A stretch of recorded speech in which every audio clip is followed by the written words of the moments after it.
for the handwriting on the wall. Oh, that's awesome. Like, where's it supposed to be? Well, I don't know. I'm looking for it. Oh, awesome. It says that our next clue is going to be found in the handwriting on the wall. Oh, that's awesome. Hey, kids, let's get ready to see what our next case is and see if we can find that handwriting on the wall. Welcome to Keep Your Eye on the Ball. To be a good detective, you must have a keen eye for observation. Knowing that, here's a test. 3 hats, 1 ball. Let's see if you can keep your eyes on the ball.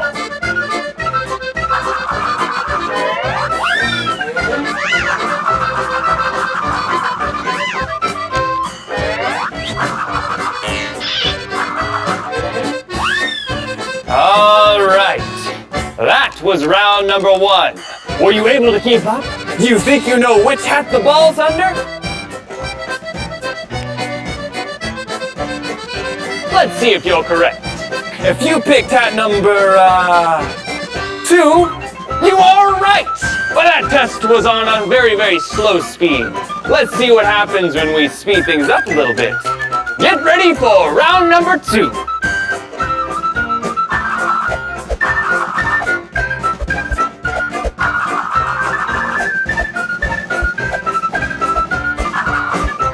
All right, that was round number 2. Now, were you paying close attention? Do you know which hat the ball's under this time? Let's see if you're correct. If you selected hat number 1, well done, you are a very nice observer. But let's see if you can keep up when the hats move at top speed. Here's round number 3.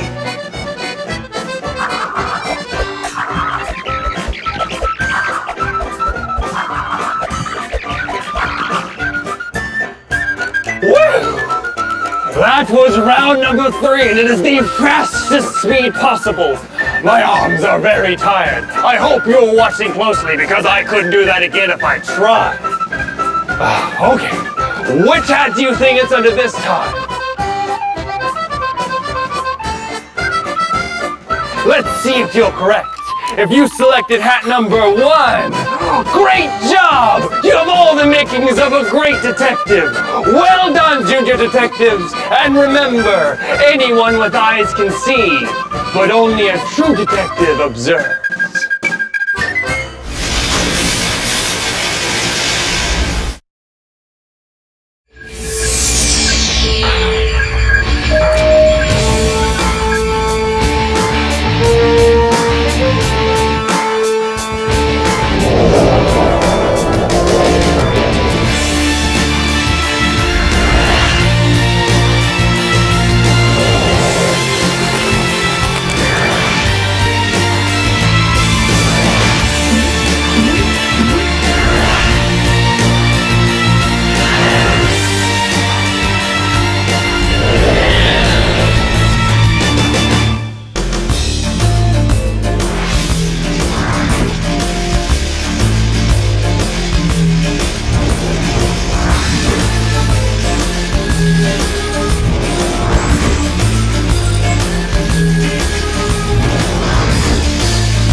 Roanoke's faithful friend and colleague waits, wondering if they have seen the last of Professor Artie Morty's evil scheme.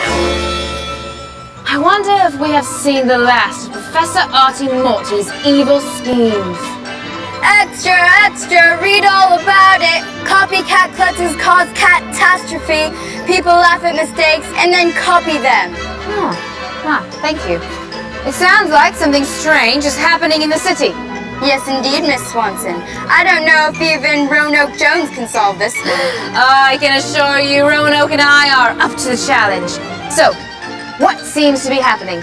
Well, all over the city, people have started laughing when people make mistakes, and then they copy the same mistake they just laughed at.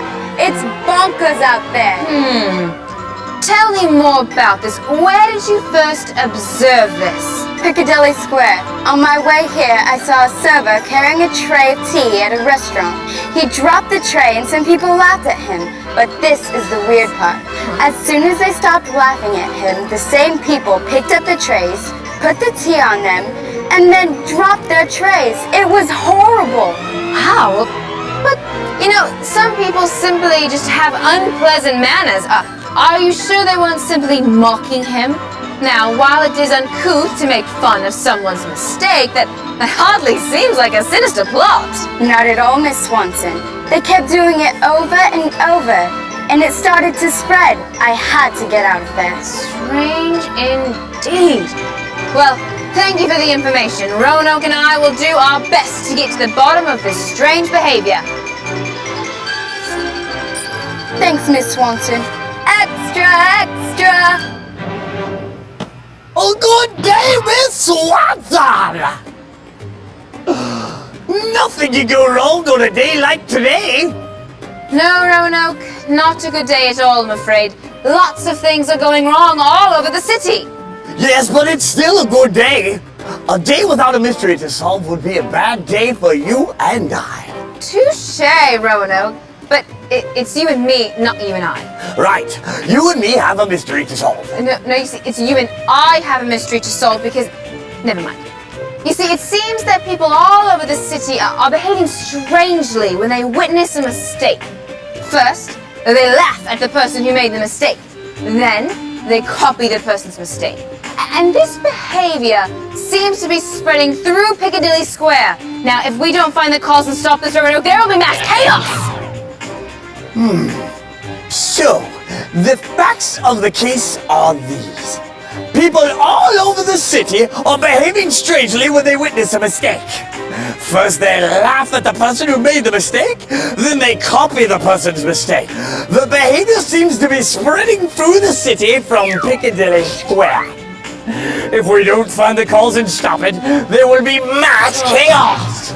If we only had a few copies of you down at the station, Roanoke Jones, you always seem to be one step ahead of us.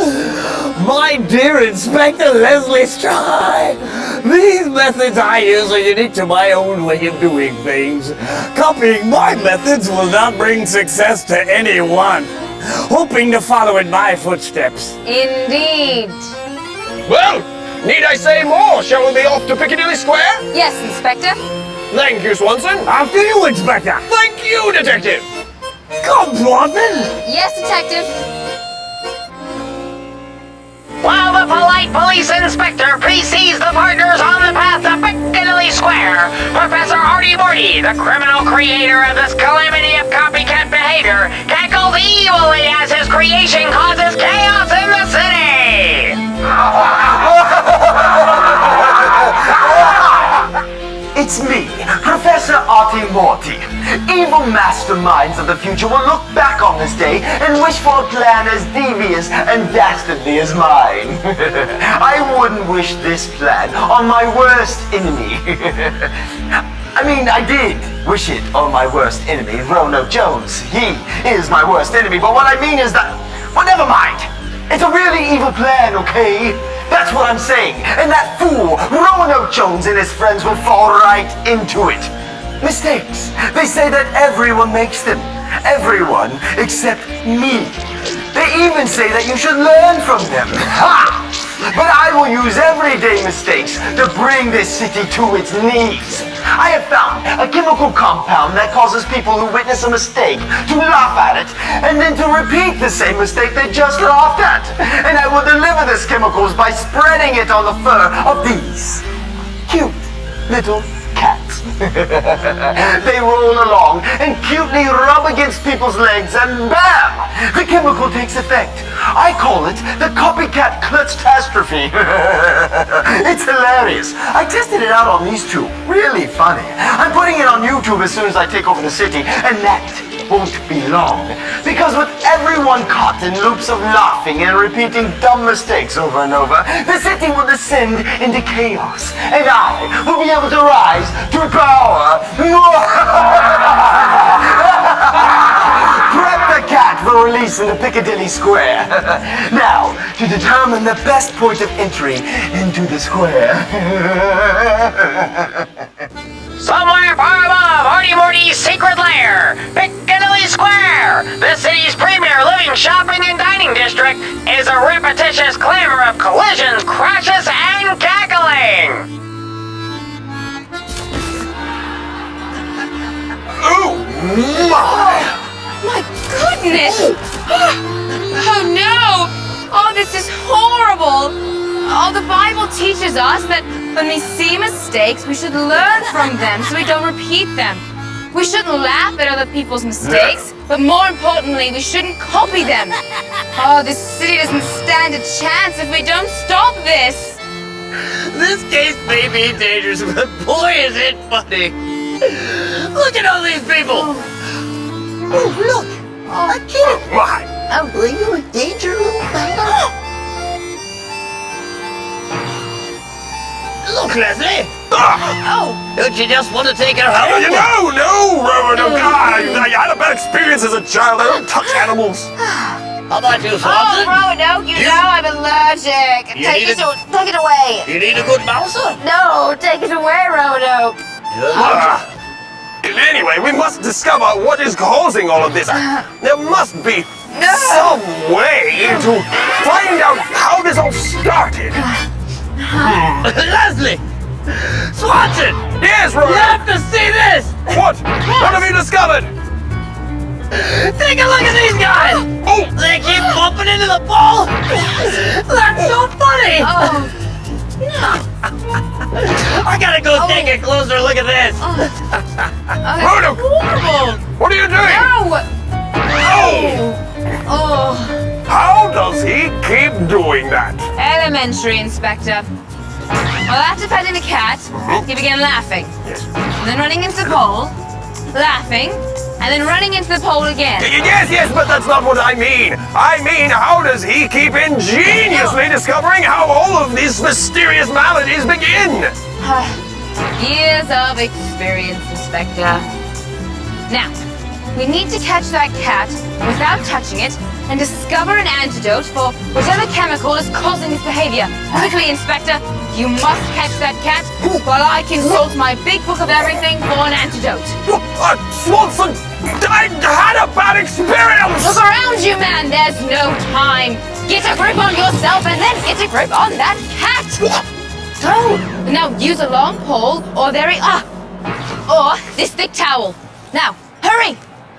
There's no time. That's better do it. All right. Let's get out my big book. There's got to be something in here about chemicals. Let's see. Hurry, Inspector. We have no time. Good job. I've got it! Good show. All right. Let's see. Look at this label on the bottom. It says Copycat Catastrophe, manufactured in Canada for Artie Morty's Evil Laboratories Incorporated. Catastrophe indeed. Excellent work, Inspector. No doubt the fur of this fake kitty is coated with a dastardly substance that makes this crazy outbreak of the behavior. Now, unfortunately, there's no way to test the compound here, but I have narrowed it down to two possibilities. To counteract the first compound is to soak the affected person in a mild solution of sulfuric acid for 8 to 10 hours. That's horrible! What's the solution for the second compound? To wash the person's hands in lemon juice. Let's try the lemon juice first. Yes, All I right. hope that one's it. Well, why don't you go grab some lemons from that tea stand over Yes. there, and I'll go grab Roanoke. All right. We'll test the solution on him. Roanoke! Oh, there's something quite funny down here. Come on, let's go.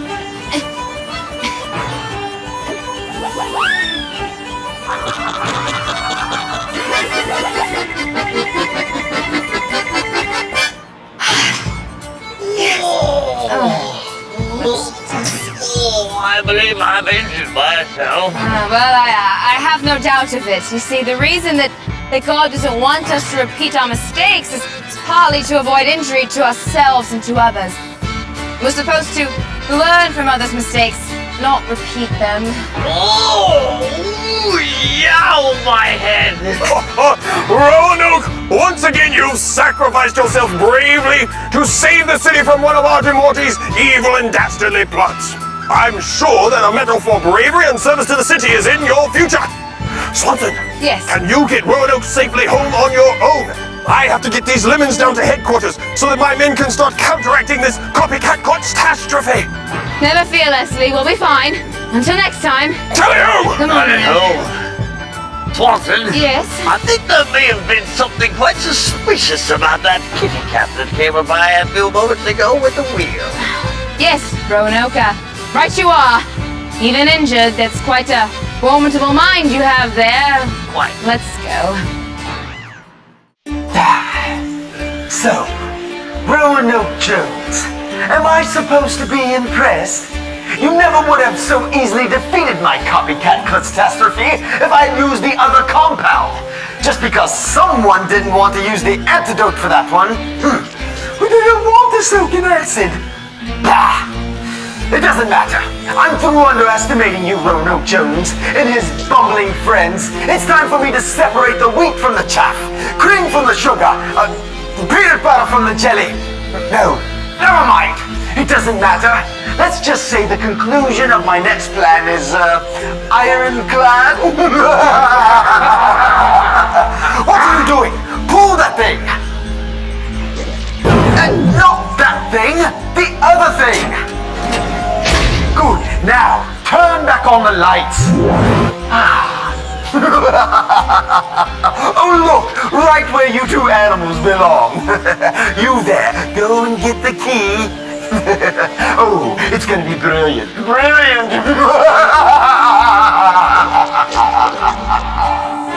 Whom does the evil Professor Artie Morty intend to ensnare in his ironclad prison? And how does he intend to catch them? Will Roanoke or one of his friends find themselves behind bars? Or will they bar Artie Morty from his destination of evil? Find out next time in the adventures of Roanoke Jones, Ace Detective!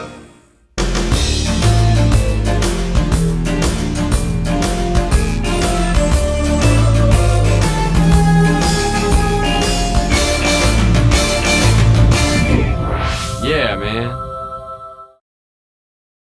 Hi guys, I'm so excited to get to be with you today. I can't wait to be back at church and with you in person, but until then, this will just have to do. And so I get to help you today with Roanoke Jones. I love helping Roanoke. I've done that for so long now, off and on.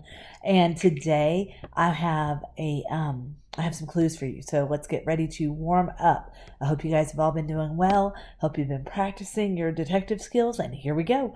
Okay, so I'm thinking of something. And something we all make these, okay? We try to avoid them. I've made a lot of them. Good detectives really learn from them, and you probably choose not to repeat these. And so can you think of what I'm talking about? Have you got it? All right, say it out loud. Let me hear you. All right, mistakes. That's it, mistakes. Well, there's a great detective story in the Bible, and it shows us how important God thinks it is for us to learn from our mistakes and really from others' mistakes. I mean, think about it, guys. If you're playing a video game maybe, and you're playing with a friend, and they are on a level, and they maybe they fall down a hole in the level, or they miss a prize, or they miss a secret door maybe in the level, something, who knows. They missed it. They made that mistake. You want to learn from that. You go, oh, you know, ooh, if I go down that path, it's going to lead to this. I don't want to do that. Or if they made that mistake, I'm not going to do it. And so you want to make sure you're learning from others' mistakes. And there's a great story in the Bible that tells us about that, and it's found in Daniel chapter 5. And I want us to check that out. But first, you know what? We probably ought to check on Roanoke Jones and see if he's gotten started yet, because something tells me he could use our help, right? All right, guys, thanks so much. I will see you soon. What a great day. I hope Roanoke Jones comes out. Maybe he'll take me on one of his cases. It's gonna be amazing. No one's ever made it down Dead Man's Hill. I'm gonna be the first. No, I think we both know that I will make it down Dead Man's Hill first. Look, I was the one that taught you how to ride that thing. Oh, whatever. You won't even be able... Excuse me? Are you two talking about Dead Man's Hill? That's right. And one of us will be the first to make it to the bottom, so excuse us. Oh, hold on a moment. Haven't you heard about all the injuries that happened at Dead Man's Hill? Yeah, so? It'll be different for us. We'll be careful. Wait, didn't you just say yourselves that no one has made it down without getting hurt? Yeah, so? I'm trying to help you. Just give me one moment to tell you about an old case in the Bible.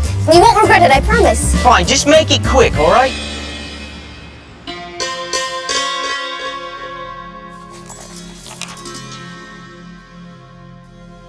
This case begins with a king, the king of Babylon. King Belshazzar was his name, and he was doing quite well. Now, let's see if we can follow the trail of what happens in this case. It all begins at a party, a big party. King Belshazzar was hosting a huge feast at his palace, and he had invited 1,000 of his nobles as guests. There was food, wine, music, and I'm sure lots of dancing too. It's probably safe to say that everyone was having a great time at the king's party. But then King Belshazzar gave an order that changed everything. He gave orders for some gold and silver cups to be brought into the party. Now, that may seem pretty harmless, right? Wrong. Because there's some information we need to know about these cups. First off, they weren't ordinary cups. They had been taken 60 years earlier by King Nebuchadnezzar from the temple in Jerusalem. That means that these gold and silver cups really belonged to God. They were holy objects. But King Belshazzar didn't use these cups to honor God, and that was a big mistake. Instead of using the cups for something holy that honored God, they used them to drink wine. In fact, lots of people at the party started drinking wine out of these holy objects. But it got worse. While they were drinking, they started praising and worshiping their idols. Now, these idols were just statues made out of gold, silver, iron, wood, and stone. They weren't real, and they didn't have any real power. But here the people were, drinking and worshiping them anyway. Well, as you can imagine, God was not pleased. And at that moment, something mysterious and even terrifying happened. All of a sudden, a hand appeared and started writing on the wall of the king's palace. Now, make sure you get the facts straight on this. It wasn't a person writing on the wall. It was just a hand. Oh, the king was terrified. He was so scared that his face turned white and he fell down on the ground. Where did this hand come from? Why was it here? What had it written? What does all this mean? This was a big problem and a huge mystery that needed solving. So the king called in his best enchanters, his best astrologers, and his best fortune tellers. If anyone could solve this case and unravel this mystery, it would be them. And so he told them, "Whoever can read this writing and tell me what it means will be dressed in purple robes of royal honor and will have a gold chain placed around his neck. He will become the third highest ruler in the kingdom." Wow, that was quite a reward. And so the astrologers tried, and the fortune tellers tried, and his enchanters tried. But none of them could read the writing or tell what it meant. This really was a mystery. Well, King Belshazzar became even more frightened. What was he supposed to do? Now, figuring out the solution to a case doesn't always involve following a straight line. Sometimes you have to talk to somebody who knows somebody who can tell you about somebody else. Well, that's what happened here. The Queen Mother, King Belshazzar's mom, heard about what was happening, and so she rushed to the banquet hall and said to Belshazzar, "Long live the king! Don't be so pale and frightened. There is a man in your kingdom who has within him the spirit of the holy gods. This man Daniel, whom the king named Belteshazzar, has exceptional ability and is filled with divine knowledge and understanding. He can interpret dreams, explain riddles, and solve difficult problems. Call for Daniel, and he will tell you what the writing means. Well, this was some good news. It sounds like Daniel might be able to solve the mystery for King Belshazzar. And so the king sent for Daniel, and he was brought into the palace at once. Here, the king presented the problem and restated the reward for Daniel. If he could solve the mystery, Daniel would be the third highest ruler in the whole kingdom. Well, Daniel could read the words, and he did know what they meant. But he had a few words for King Belshazzar before he would unravel the mystery for him. Daniel reminded King Belshazzar about an earlier case, the case of an earlier king, King Nebuchadnezzar. God had blessed and honored King Nebuchadnezzar. He gave him victory in battles and power over many, many people. But King Nebuchadnezzar, he had a problem. He was arrogant and proud. He believed it was his own strength that had brought him such power and glory. So God chose to humble King Nebuchadnezzar. He was given the mind of a wild animal. He lived outside and ate grass, and he stayed like this for 7 years until he understood that God rules over the world and all power and glory come from him. When Daniel was done telling this to the king, he said, "You are his successor, O Belshazzar, and you knew all this. Yet you have not humbled yourself, for you have proudly defied the Lord of heaven and have had these cups from his temple brought before you. You and your nobles and your wives and concubines have been drinking wine from them while praising gods of silver, gold, bronze, iron, wood, and stone, gods that neither see nor hear nor know anything at all. But you have not honored the God who gives you the breath of life and controls your destiny, so God has sent this hand to write this message." You see, King Belshazzar knew all about the mistakes that King Nebuchadnezzar had made many years ago, but he hadn't learned from those mistakes.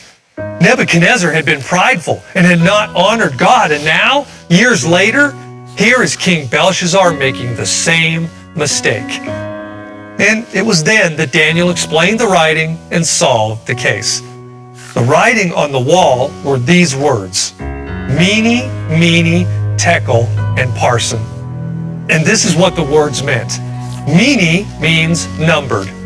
God had numbered the days that King Belshazzar would reign, and he was bringing that reign to an end. Next was the word Tekel. That means weighed. King Belshazzar had been weighed on the balances and had not measured up. That means he had not been the kind of king he was supposed to be. The last word was Parsin, which means divided. Belshazzar's kingdom would be taken away from him and divided between two groups of people, the Medes and the Persians. Ouch. The problem had been solved. The mystery was over, but the news was not good. King Belshazzar had not learned from the previous king's mistake, and it was going to cost him big. Later that night, when the party was over, King Belshazzar was killed, and a new king took over. The case was closed. Belshazzar could have avoided all of this if he just would have learned from the mistakes he knew King Nebuchadnezzar had made. Wow, so the king could have avoided all of those problems had he just learned from the other king's mistakes. Yes. Now, a lot of kids have already made the mistake of trying to ride down Dead Man's Hill, and every single one of them got hurt. Some of them got hurt really badly. So, what do you think you should do? Well, now that I think about it, I bet it's called Dead Man's Hill for a reason. Probably. You know, I bet you there's just a better hill down the street over there. Probably much smaller and safer. That sounds good. Thanks, Kelly. Do you mind if I tag along? It looks like it'd be fun to watch. Yeah, sure. Come on.